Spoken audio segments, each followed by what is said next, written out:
Ребята, я приветствую всех и каждого.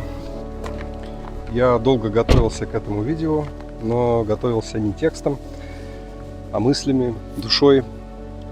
В общем, как вы все знаете, у меня автомобиль Tesla Model Y, и ему уже чуть больше полугода, и я проехал на нем 15 тысяч километров. Именно к этому пробегу я решил сделать свой отзыв об этом автомобиле, электромобиле, потому что 15 тысяч у меня всегда ассоциируется эта дата сервисного обслуживания практически любого автомобиля, большинство. У кого-то каждые 10, у кого-то 15, у мерседесов, например, каждые 20. Так вот, на сегодняшний день я не потратил ничего на сервисное обслуживание и не потрачу еще в ближайшие, сейчас я вам скажу, 85 тысяч. А раз в 100 тысяч километров здесь нужно менять фильтр салона и все, HEPA-фильтр вот этот вот большой. Значит, хотел бы вам рассказать про плюсы и также про минусы. Сразу же хочу огорчить людей, которые ждет много минусов. Минусов будет мало. Я хочу подчеркнуть достоинства и выделить пару недостатков. На мой взгляд, если вкратце, чтобы не тратить вам свое время, я скажу так, преимуществ гораздо больше, процентов 90-95, нежели недостатков. На этом можете видео закрывать и все. Идите дальше смотреть обзор. Теперь, что касаемо подробно про плюсы. Плюсы, которые я для себя отметил, неимоверно дешево передвигаться. А раньше, когда я, допустим, хочу куда-то поехать на 500, на 1000 километров, у меня уже сразу же в голове тынц, по счету это мне будет стоить там 200 евро, 300 евро. Только там туда и обратно, плюс колодки, масло и все такое. Здесь я не думаю ни о чем. Я не думаю никак ни о тормозных колодках. Они вообще не стерлись. То есть за 15 тысяч километров вообще ничего. На сегодняшний день я снимаю видео в Хорватии, нахожусь в горах и передвигаясь по сложным, довольно-таки серьезным серпантинам, перепадом высоты до 2000 метров, я не прикасался до педали тормоза. Все время на рекуперативном торможении. И при этом я двигаюсь очень активно и быстро.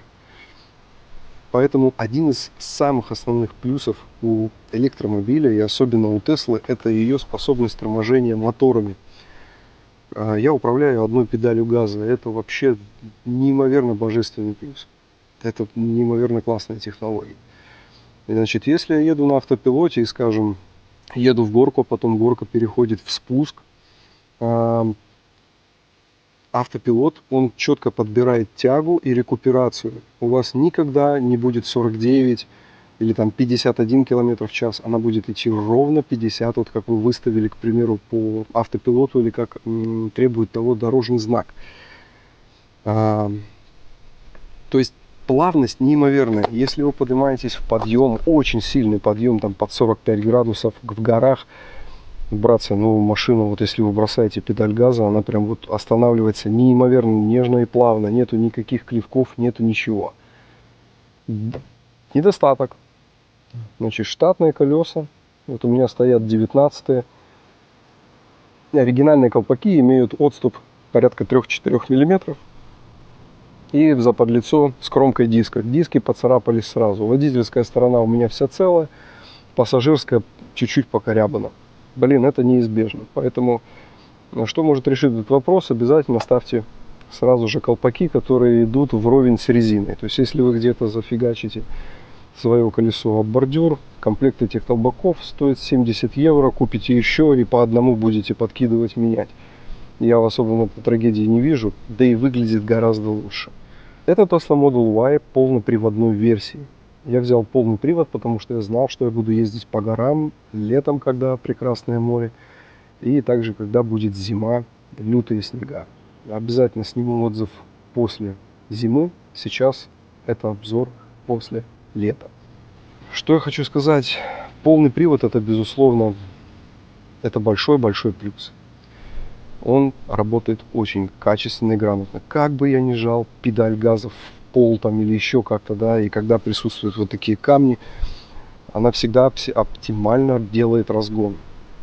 Поэтому из плюсов хотел бы отметить, это система курсовой стабилизации и устойчивости. Я лично от нее просто в восторге.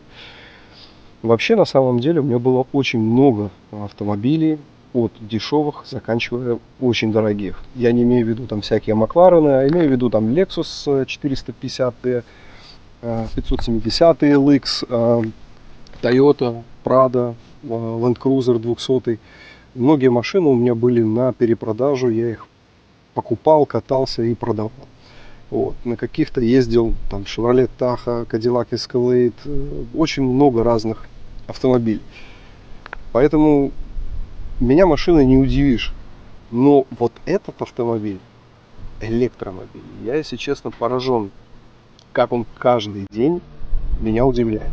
Либо раз в недельку, там, постоянно я чему-то удивляюсь, я не могу к ней привыкнуть. Я езжу комфортно, мне все классно, но при этом постоянно какие-то, братцы, открытия. Поэтому те, кто думают, что брать,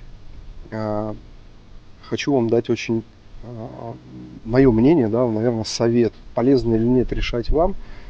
Сейчас рынок очень сильно переполнен всякими электромобилями. Каждый производитель пытается предоставить единицу на рынок, чтобы соответствовать рынку, чтобы люди, которые хотели бы попробовать электромобили, попробовать вот эту экономию, да, о которой все говорят, даже в Европе, несмотря на то, что здесь безумно дорого заряжать электромобиль, цены доходят до 60 центов за киловатт. Все производители пытаются удовлетворить эти потребности, и они выпускают разные электромобили. Например, там BMW, Toyota что-то выпускает. Я не говорю, что это плохие машины, но они сделаны для галочки. Что я заметил в Тесле? Это действительно электромобиль, у которого нету прошлого, но есть колоссальное будущее, ребят. Будущее потому, что они начали свой путь именно с чистого листа. Я пробовал автомобили Mercedes, Audi, Electra. Не хватает все-таки этого прекрасного бензинового мотора внутри. То есть чувствуется, что это для галочки. Нету теплового менеджмента грамотного. Система рекуперации, она не так синхронизирована. То, что я вам рассказывал, это когда вы ставите автопилот, и ваша скорость синхронизирована до километра. До единички километра вы едете очень плавно и стабильно.